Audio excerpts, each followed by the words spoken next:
Welcome back, everybody. Can you all hear me? Yes, sir. Okay.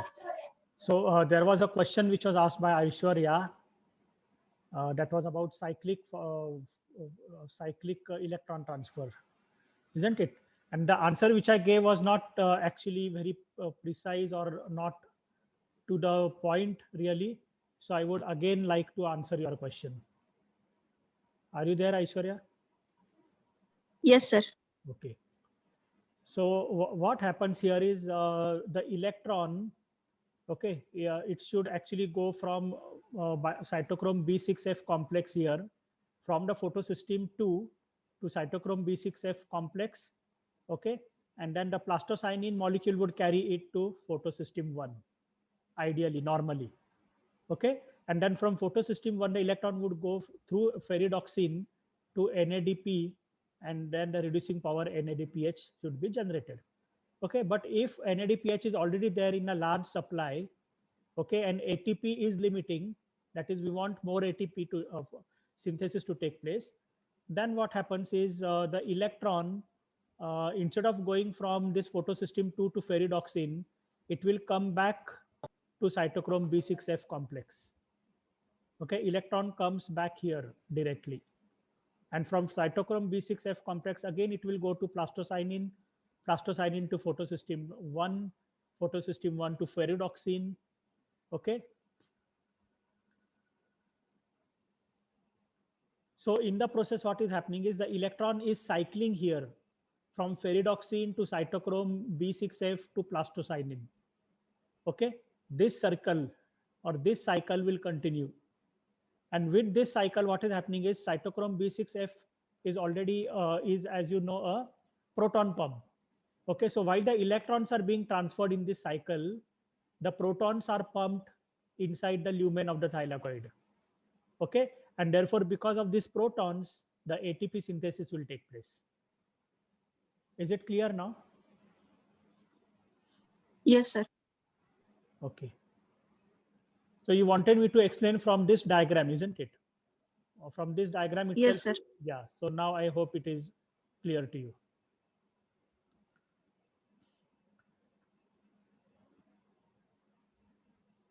Can I move to the next slide? We have already seen this.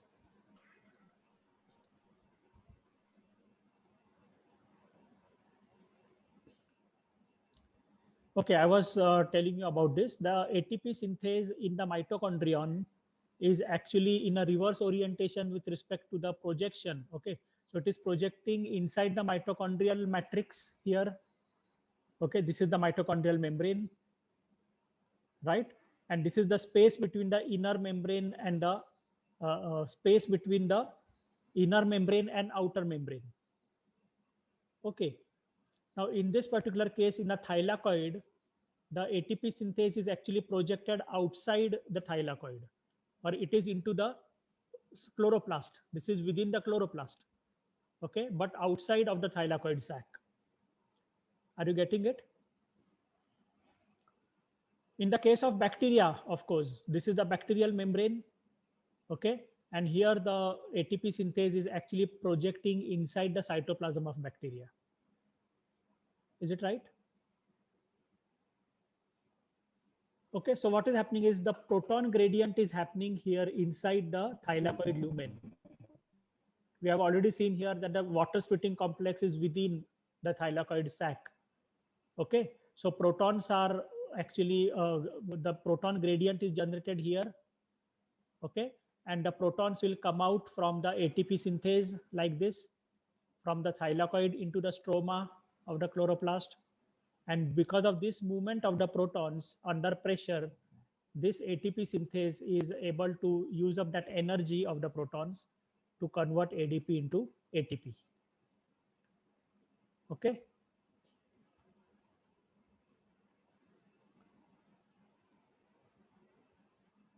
Okay, so that is what I wanted to tell you about ATP synthase of chloroplast.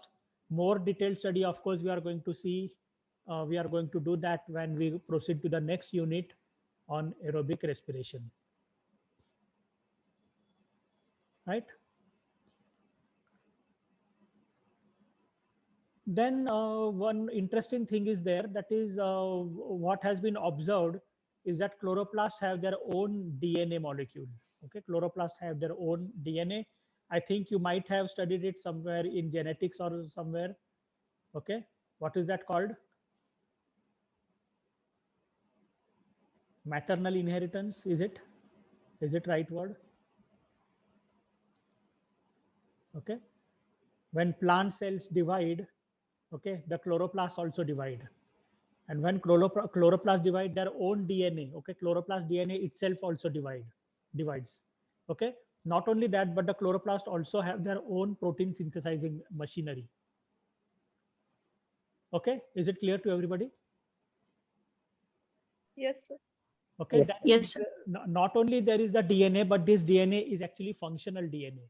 Okay, so there are certain genes which are encoded by the chloroplast DNA, and the polypeptides are actually made. Okay, certain proteins are made because of these genes which are there on the chloroplast. Okay, then there are certain genes which are encoded by the nuclear gene. Okay, not the chloroplast gene, but the genes which are there in the nucleus of a cell. Okay, and the product of these genes actually are imported into the chloroplast. Okay, so chloroplast, in a sense, you can say that the chloroplast is not self sufficient. Whatever DNA it has or whatever information is encoded by the DNA, that is not sufficient to maintain the chloroplast, and therefore certain products which are made by the nuclear genes, they are also imported into the chloroplast. Okay, then as I said before, when the plant cells grow and divide, the chloroplast also give rise to new chloroplasts. Okay, so chloroplasts also divide, and they divide by division of the DNA. That is, DNA replication also takes place. Okay, and then there is an equal distribution of the DNA which is divided or which is replicated into the daughter chloroplast. Okay, so sometimes you can just probably feel this as if it is a bacterial cell which is dividing in a cell, plant cell. Okay, can you imagine that situation? A chloroplast itself is a living organism. It behaves like a living organism itself, isn't it? Because it has its own DNA, it can divide on its own. Okay, the DNA also replicates, it encodes certain genes. Okay, and not only that, but the DNA, when the DNA replicates, the daughter DNA strands actually go into the daughter chloroplast also. Okay, so in that sense, you can probably equate it to a bacterial cell, and therefore some scientists are of this opinion that a chloroplast actually actually it is a, what you can say, a vestigial remain of a photosynthetic bacterium. Okay, so initially at some point of time during evolution, maybe this bacteria, photosynthetic bacteria, they invaded plant cells. Okay, and they started living inside the plant cell, and in the plant cell what happened is these photosynthetic bacteria, they got certain nutrients from the host cell, from the plant, certain factors, you can say. So they got certain factors, they got a certain level of protection inside the plant cell. Okay, and in return, because these bacteria are photosynthetic, they could make some food, and that food was utilized by the plant cell for its own growth. Okay, so in a way you can say that it is a mutualistic kind of an interaction between a photosynthetic bacterium and a plant cell, a plant cell which was earlier not photosynthetic for that matter. Okay, then subsequently what happened is that the relation between the photosynthetic bacterium and the plant, that relationship became so you can say so tight relation or integrated, that that the photosynthetic bacteria lost their identity as a bacteria, as a bacterium. Okay, and the bacterium got converted into an organelle which remains inside the plant cell. Okay, so can you do you believe this? Can you believe this? Yes or no?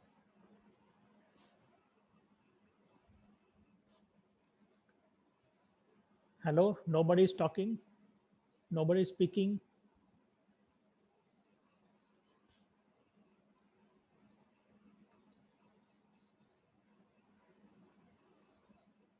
Yogita?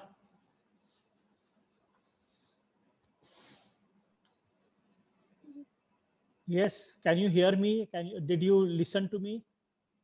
Yes, sir. Yes. Okay, Yes, sir. and my question to you is, do you believe this situation that chloroplasts are actually bacteria?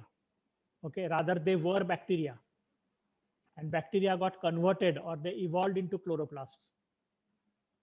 The relationship became so fast that subsequently the bacteria lost their identity as bacteria and they started living in harmony with the plant cell in the form of an organelle. Yes, sir. We do believe. Okay, good. Good that you believed. But as a scientist, you should ask questions, isn't it? Because sir, they having the nucleic acid in it. The chloroplast is having nucleic acid in it. Yes, yes, yes. You are right. Okay, but there may be some facts which are against this theory. There could be some facts, isn't it?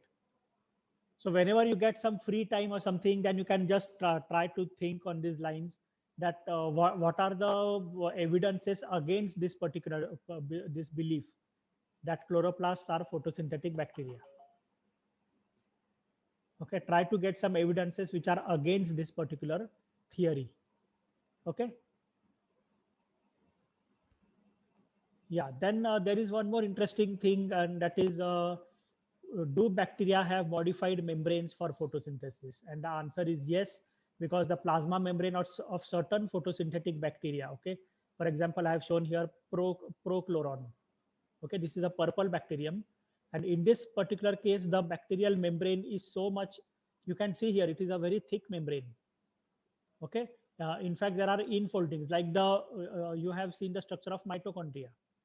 Okay, and you have seen that there are a lot of invaginations in the membrane, lot of convolutions are there or foldings are there in the membrane, and because of the foldings in the membrane, the area of the mitochondrial membrane increases. Okay, and when the area increases, a larger number of photosynthetic apparatus or photosynthetic components can be integrated into the membrane, isn't it?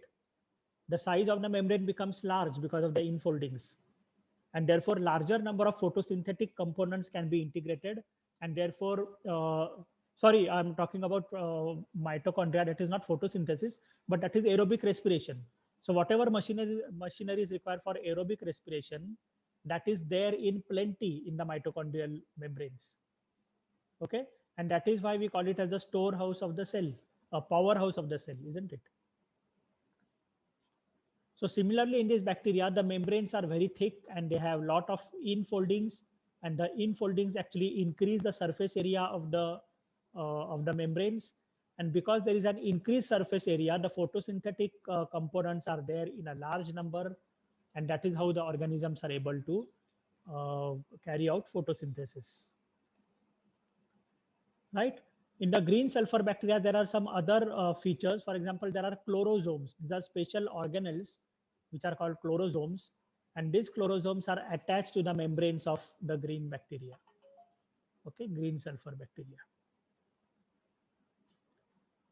Right. So today we will stop. Okay, that is all I have for today's lecture. And in tomorrow's lecture, we are going to see another interesting type of an organism, which is a photosynthetic bacterium. Okay, and that is called as this organism belongs to the group of organisms called as halobacteria. Okay, so photosynthesis in halobacteria we shall see in the next lecture. Yes, Okay, any questions, you have? Like Aishwarya asked me a very nice question that is about the cyclic electron transfer in the plant photosynthesis. Okay, so anybody else has any answer, any question?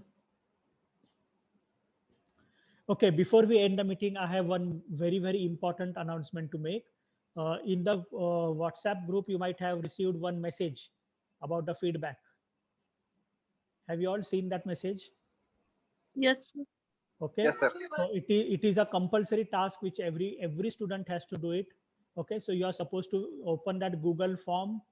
Okay, open the link, you will get a Google form, and in the Google form you are supposed to give the students feedback about the teaching in this department.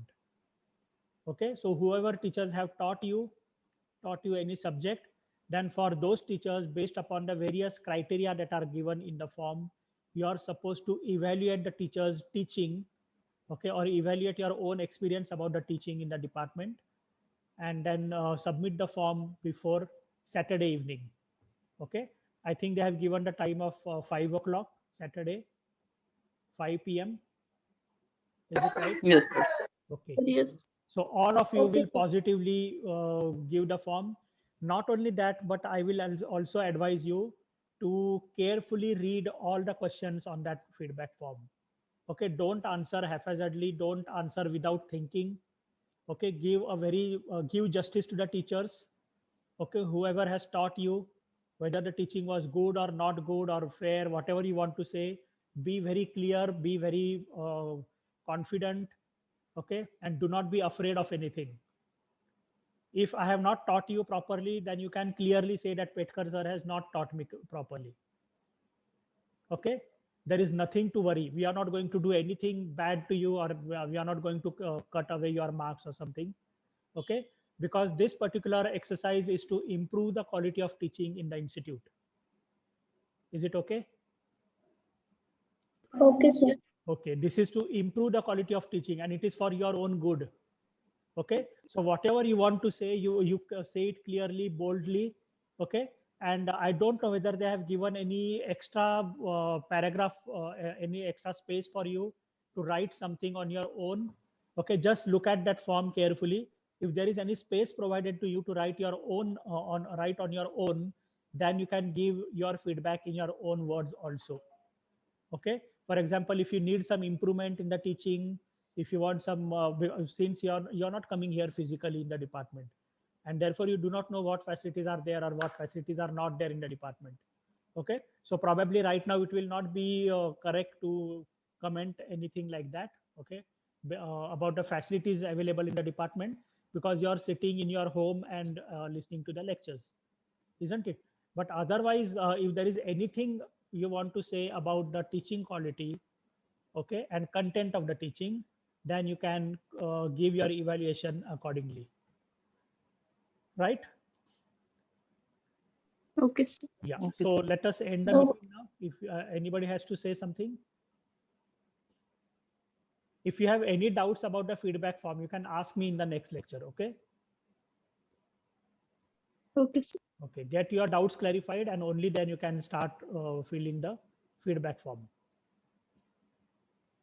Then Okay, sir. after the end of this particular unit, I'm going to have a class test, internal test. Okay, so can you suggest me a date when you want the internal test? Maybe on Sunday or Monday. Is Monday okay for everybody? Yes, Yes, sir. sir. Yes. Okay, okay, so you have 2 or 3 days time for study. I have already told you that you can refer to Leninger's Principles of Biochemistry, and there is another book called Physiology by Mott. So today itself I'll try to send you that book. Okay, ebook. I have an ebook, so I'll send it to you on the group. You can refer to that book. Okay, in addition, I am also giving you my presentation. This video also I'm sharing with everybody. I hope that everybody got the link to the video. Have you all got it? Yes, sir. Okay, I am giving Yes. it to Shamim. I am transferring it to Yes. Shamim first, and then Shamim is taking the responsibility of distributing the links to the to all the students. Okay, so if Okay, sir. anybody has not Yes. received it, please tell Shamim to send it. Right? Okay, so bye everybody. Yes, sir. Thank you, sir. Okay. Thank you, sir.